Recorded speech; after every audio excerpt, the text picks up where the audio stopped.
Oh, oh. What is going on, good people? Nah.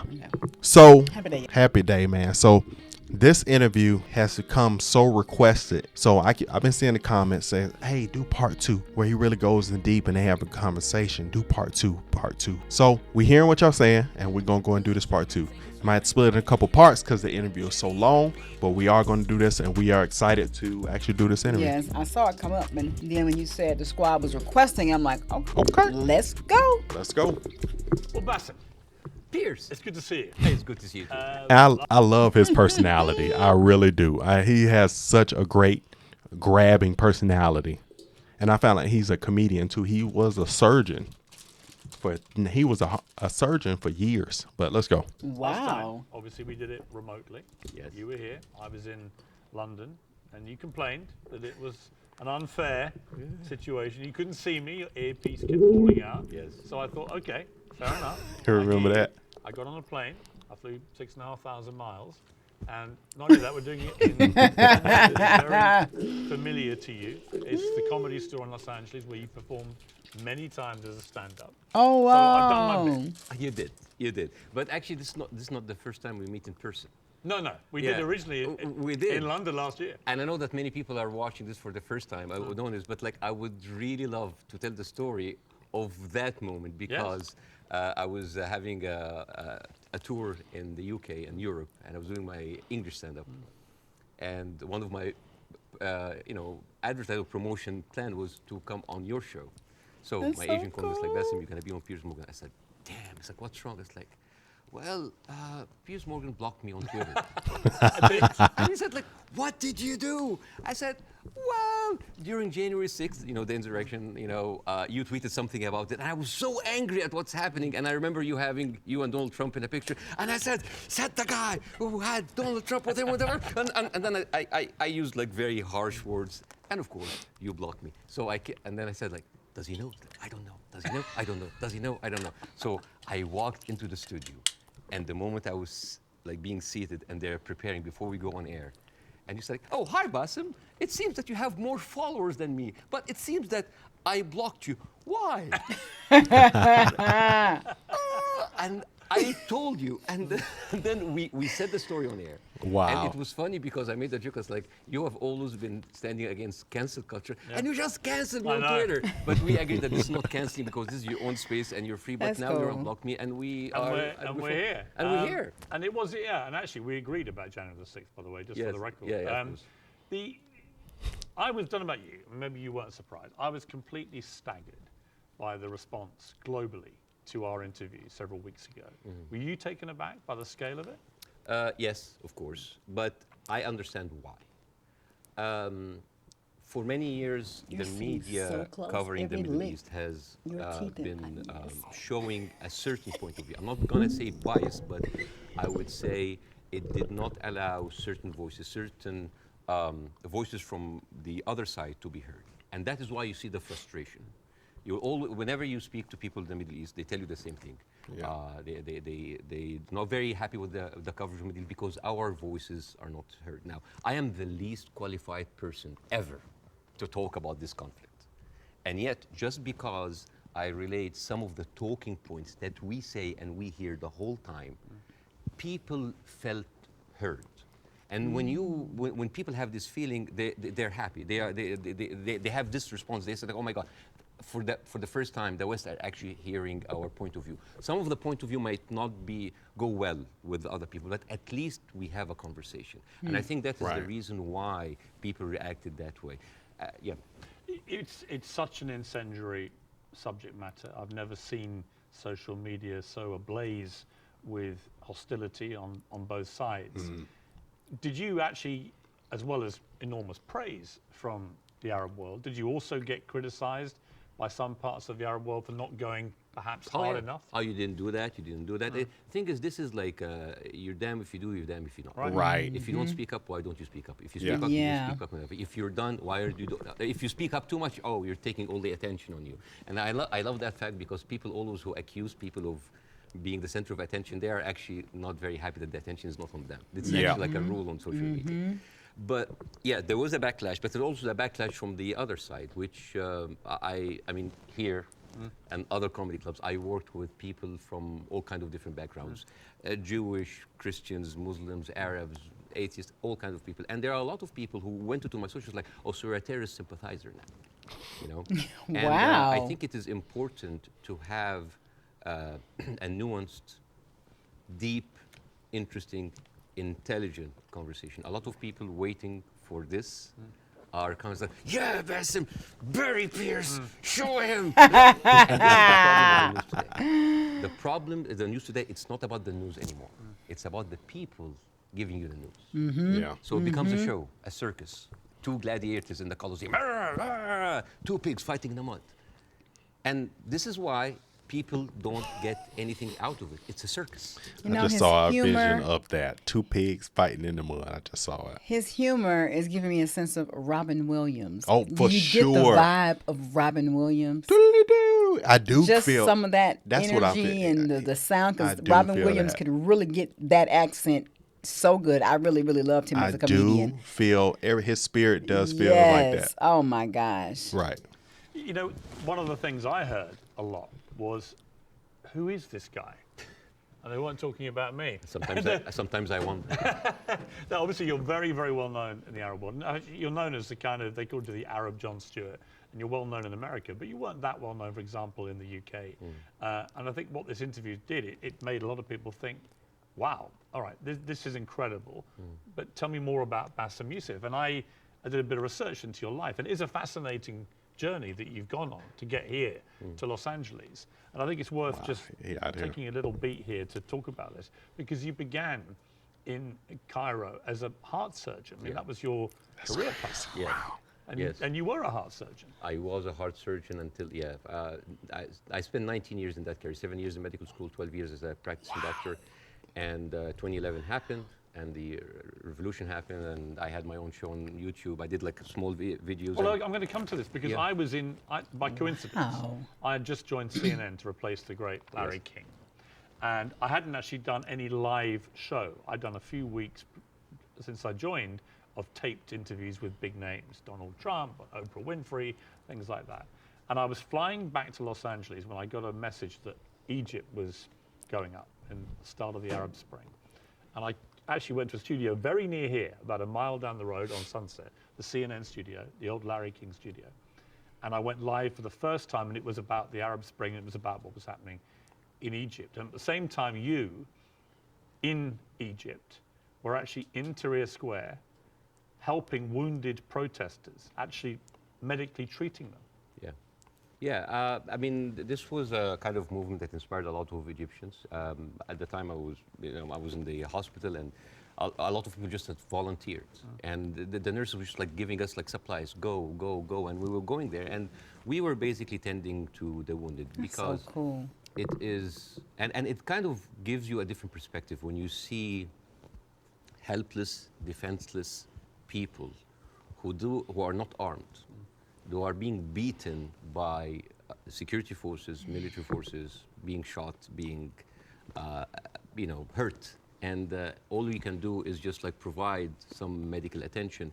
And it kind of gives you a perspective to see how humanity sometimes can show its most ugly face.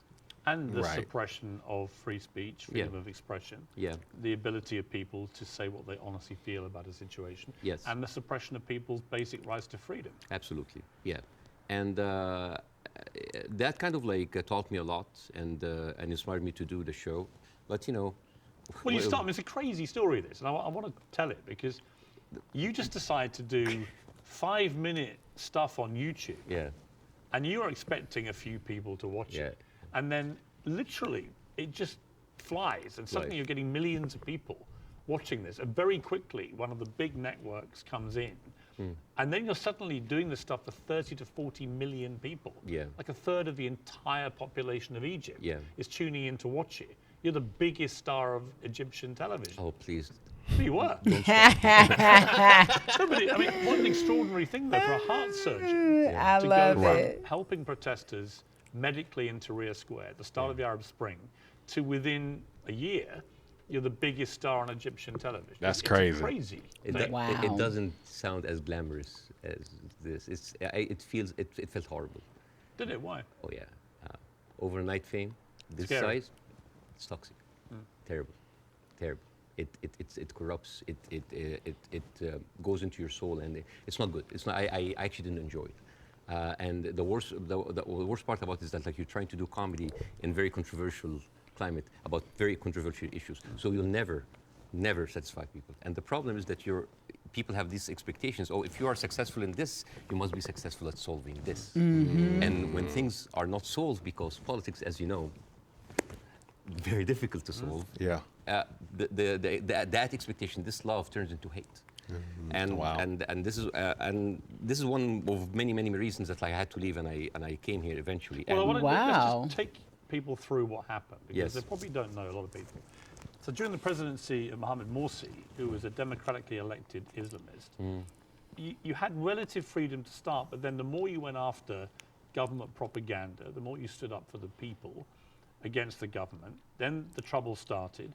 Morsi wanted to shut you up. You eventually get dragged through the courts. I was arrested. I was arrested for one day. It was a warrant for my arrest, and then I turned myself in. Darn. And I was interrogated, and it was the funniest interrogation ever. And in my stand-up shows, I talk about that scene. Because the guards were reading the stuff out and laughing, right? Well, the guards were taking selfies with me, which is funny.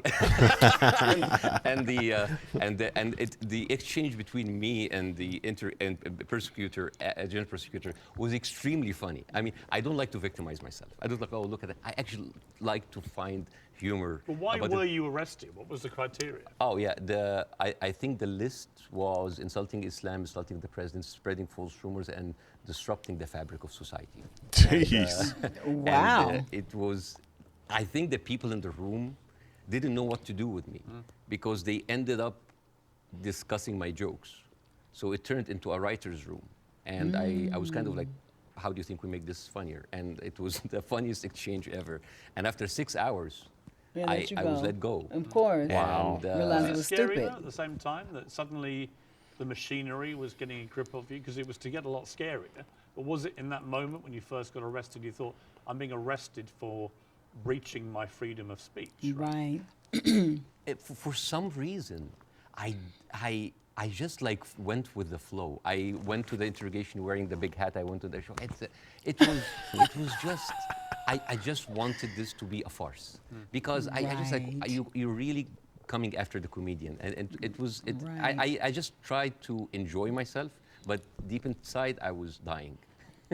Well, you actually, it Wow. gets serious enough where you may have died, because actually Morsi gets, of course, deposed. In comes General El-Sisi in a coup, a military coup, and he doesn't find satire a laughing matter, particularly when the jokes are about him. You get blocked. They literally block your show from airing. Wow. I aired one episode. And Dang. it's interesting. This is a very interesting story because the first episode that was aired after the removal of the Muslim Brotherhood, everybody was waiting to see what I would say.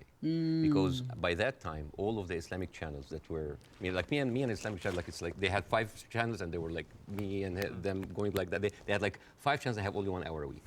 And then they were removed. And then a lot of the other dissident voices were also being shut down. Now, They were trying to people are silence waiting. his voice. What will Bassem say? Yeah. Whoa. And on the day that the show aired, the next day I went out and everybody's like, good, at least somebody is speaking. It was a very controversial episode. Nobody liked it. And yet everybody liked it. Because people said like, you're supporting the coup. No, you're the Muslim Brotherhood.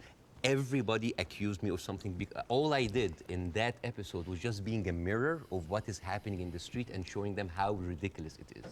You didn't take a fixed position.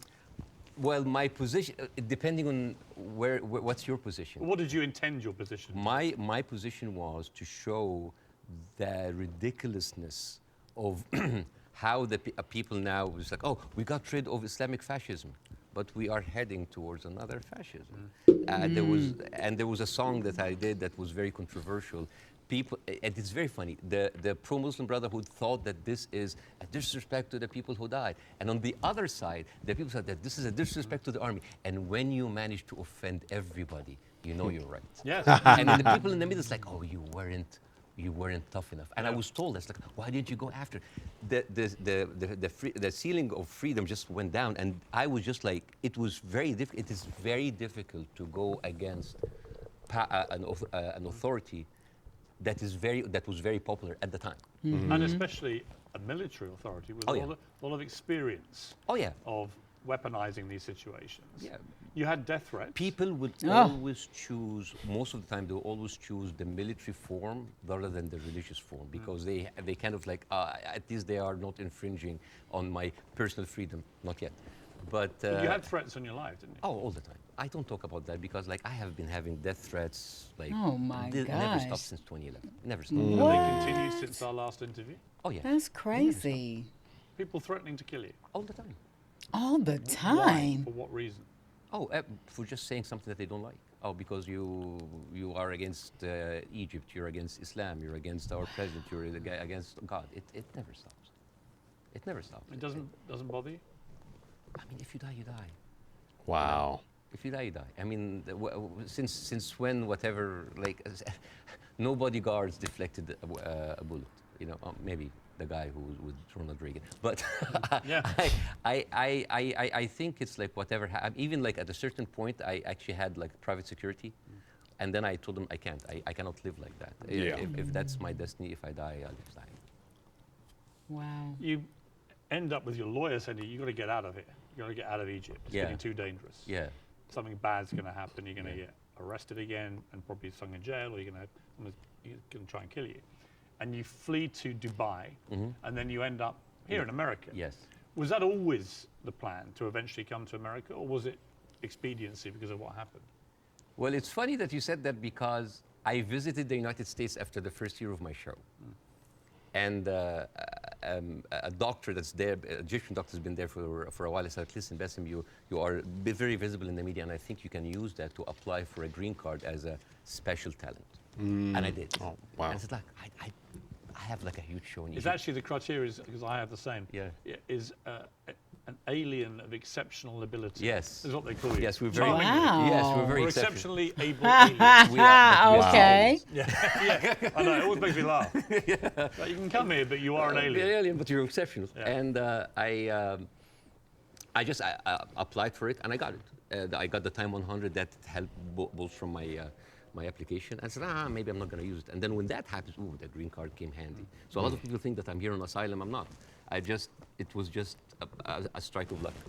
You now do stand wow. up. You've done it for 5 years. And fascinatingly, you do some of it for an Arab audience. You have a whole show in Arabic and and an English-speaking yes. version. Yes. And they're probably very different, right? Totally Because different. different sensibilities, Wow. different humor, Yeah. different crowds, Yes. different expectation. Yes, well, when the Arab audience come to my show, they expect that's going to be another version of my show that I did in Egypt. And I said, no, it's my personal story. And that when the Arabs come to my English shows, like they think it's like an English version of the shows. Like, no, it's a different story. Even then, this weekend, right before I met you, because of our interview, I sold out Arizona.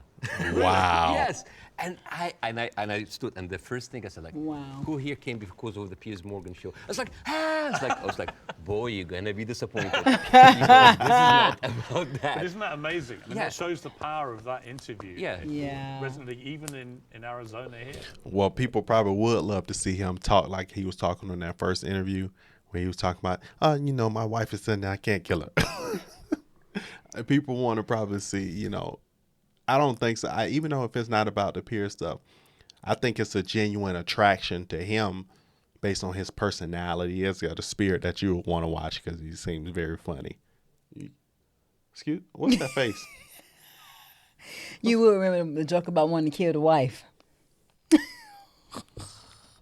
Right. Yeah, because I don't want to succeed just because of a trending moment of time. It is the same show that I've been working and perfecting, and like any stand-up comedian in the United States, your dream is what? Is to sell your special to platforms like Netflix or HBO, and you want to get there. Because for me, that was like a rebirth. Because I thought like everything was lost. I came here, I had nothing. The first 3-4 years, it was terrible. The first 2 years I was doing stand-up. Oh, I bombed hard. I Wow. went hard, and I went home crying. I said, like, I'm not going to make it. And then suddenly I have already a tour. I mean, even before our show, I already had a set tour. And now I'm having like this ability of like talking to people with different languages, talking to all these different languages. The show that I did in Arizona had an incredible mix of Arabs and Americans. Wow. And Wow. they came here, and they completely and there a lot of them came. They were Palestinians, and they came with like the Palestinian flags and the keffiyeh, and they thought it's like, guys, it's like the way laughter, being good at your job, is in its way a way of resistance. Yeah. Because when you laugh, when you show people that, hey, they have Arab people here, and they are, by the Arabs and Palestinians population, Arizona, one of the most established population in the United States. Arabs in the United States in general, they are like professionals, doctors, engineers, professors. Correct. Even the Uber drivers, they are probably were like an engineer or someone very established there, but he had to have like a step down in order to come here and survive. Right. So, I mean, we hardly come find like illegal aliens here or people like came in that were not qualified. So, and this is the problem this is why the reason people were very happy of our interview, because because part of the hate on both sides is that we see the news from a different perspective, and people here see the news from another perspective. Yeah. And everybody's like, why are those people reacting like this? Yeah. Because they don't see what the other person sees. And I hope in that interview that we can bridge that That's gap. so powerful. Before we So can I Yes. show? Okay. So this is a gift from me and my wife. This is olive oil from the West Bank. I wonder what that was. Whenever I go to From the Jordan a lot, Nile. but my wife also like ask for the oil from the West Bank. It's very good. It is the best. What is he gonna oil put it ever. on? And the thing He is, gonna taste it olive on his trees, finger, they yes. they survive up to 600 years. Wow. And they are passed from one generation to the other, and it is like a family heritage. And you add to it sesame, and a bunch of herbs. And the way that you eat that, you take like a piece of bread. We don't have to do it now, maybe at the end of the interview. Yeah, we'll do it, yeah. And you soak it a little bit in the oil, and then you take the za'atar. And I'll demonstrate here. I bet it's good too. Yeah. Yeah. Pita bread. I love it. Well, I love Arabic food. So at You're the end of the interview, you're leaving with this oil. So I it's will yours. take that. He's like, Your wife, you thank leaving with this, thank you very bro. much for me. Well, I'm the one who bought it. But Piers, eat the bread. You can He's break. too You can break proper. the. He can't eat it right now. My tie is tight. I am with no crumbs on his lip falling out of his mouth, okay? No mistakes like that. None of his teeth stuck. He gonna be talking to this man because the man is gonna crack on him if he got something in his teeth right now. Piers had a perfect booger. Had a Can perfect booger on his lip. Can you imagine? I couldn't even. No. Obviously, you started the last interview with, I mean, I would argue savagely dark humor involving your wife. How you've been trying to kill her and she was using your kids as human shields and stuff. And I'll be honest and I'm with still you. trying to. But you know what? When I failed, you know what I did? I went out to the house and I just like randomly slapped other neighbors. It's interesting. My mistake. Now, this time I'm ready for you, okay? This time I'm ready for the humor. Oh, you're ready? Okay. No, but it's interesting because last time I was very taken aback. And I remember thinking, as you were doing this right off the top, I remember feeling very uncomfortable, unusually uncomfortable, and thinking I didn't know how to react to that. We I didn't saw. know whether I was supposed to laugh, Obviously. or be silent, Yeah. and I sort of ended up sort of slightly grimacing, half laugh, and listening. And then I realised it was very powerful what you were doing. It was satirical, but it was savagely satirical and extremely effective. And that's why I think the interview did so well. But I'm not going to pretend Wow. that I found it easy to listen to it or to react to it, because I didn't. You know why? Because all I did was just take the talking points that's been in the media, not just for after October 7th, all through the conflict. It's always like, we need to kill it. All right. You need to kill 5? No, kill 10. You need to kill some? No, kill all. This is what satire does. It take reality, flip it on its head, exaggerate it, and then you can see how sometimes very uncomfortable and even sometimes stupid that sounds. Because I was just reacting to whatever the media is telling me. It's Wow. like, oh yeah, okay, do it. There's no pushback. So suddenly, the person who's proposing the most extreme measures is like, oh, we'll take it. Oh no, that's too much. So that was like a very simple technique. I just took the talking point and just exaggerated it. It was devastatingly effective, I Yeah. thought. First, before we go any further, how is your wife's family? Because she is half Palestinian. Yeah. Are they okay? No, they're good. They're good. They are safe for now. Yeah. In as like the You know, last he was week, talking there was about the no brother, internet. As the brother-in-law or somebody. You remember that with the car or something? I remember. I mean, it was funny. He was cracking jokes Yeah. up. Yeah. you have, Yes. I saw you tweet at the IDF. It's like, how can they know? You know how many views that tweet's at? Nearly 40 million. Yeah. Me just saying, Wow. how are they going to see this message if you've cut the internet off? Yeah, I'm wondering if the IDF's like, why aren't the Palestinians liking my tweet? Because they don't see it. Right? No, but I thought that was a perfectly Yeah. correct Yeah. assessment of it. Yeah. But the reaction to that tweet I did was enormous, as everything is in this thing. And I had a lot of people say, finally, Piers, you get it, right? Finally, you get it.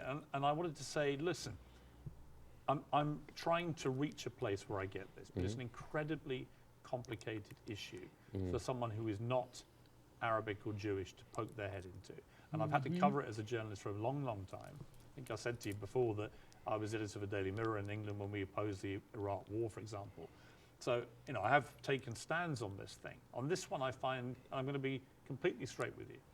I discussed this with Jordan Peterson this week. What you laughing at? You? What? You can hear that? That's me with these liners clicking. At first, I thought it was the guy on the mic over there, but I'm like, I keep hearing. And they like, yeah, they've been hearing me. You heard what he said about his fruit wife? Snacks. Fruit snacks and And he did a smoothies. Go ahead. pretty incendiary tweet in which he said, give them hell, Netanyahu, enough is enough. And he was actually very self-reflective about that in the interview we did this week, where he later issued a 20-minute video, because he said sometimes a one-line tweet can be unnecessarily inflammatory to people. Much better to take time to explain it. Here's where I've got to with this conflict now. I viewed what happened on October the 7th as an absolutely appalling atrocity, a terror attack of unimaginable horror. And I absolutely think that Israel has a right to defend itself from the people who committed it, Hamas. And I've questioned for the last 3-4 weeks, what is a proportionate response? And I have said repeatedly, I don't know the answer. I want people who have a view to have a view about that. And I'll ask you again about where you think we are with this. I also acknowledge that Hamas live amongst civilian population in Gaza. And therefore, if you do what the Israelis are currently doing, which is a ground offensive into Gaza, a lot of civilians are going to get killed. And at what point does that become disproportionate or even illegal? And I don't know the answers to those questions.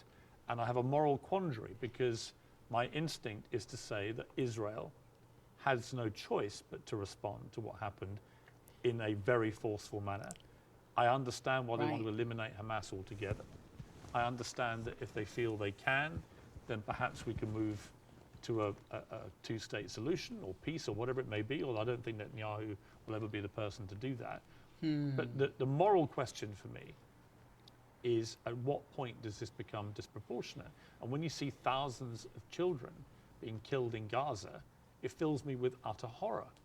And then people say, well, do you condemn it? And I find it very easy to condemn Israel turning off the water, Israel turning off the power. I think it's ridiculous that Israel should have that power over millions of people who are not part of their country. I think it's terrible what's happening in the West Bank with the settlers. I think that the stuff there is completely easy to condemn. But can I, hand on heart, condemn Israel trying to destroy Hamas after what they did on October the 7th?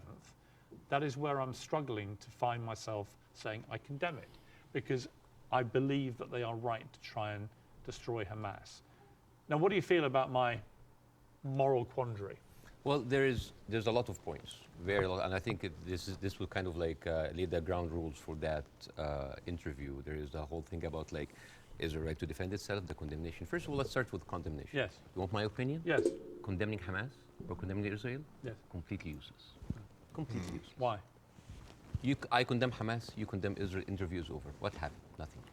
It is just checkpoint. Will immediately say, I unreservedly condemn the terror attacks of October the 7th, and then go on to criticize Israel. And I think that's it's a position I can completely respect. Yeah. But I find it much harder to respect a pro-Palestinian guest on my show if they simply resolutely refuse to say that they can condemn the terror attacks. Yes. I find that less Yeah. worthy of respect. But you see, this is the problem with the news. We go into the circular motion of the same answer.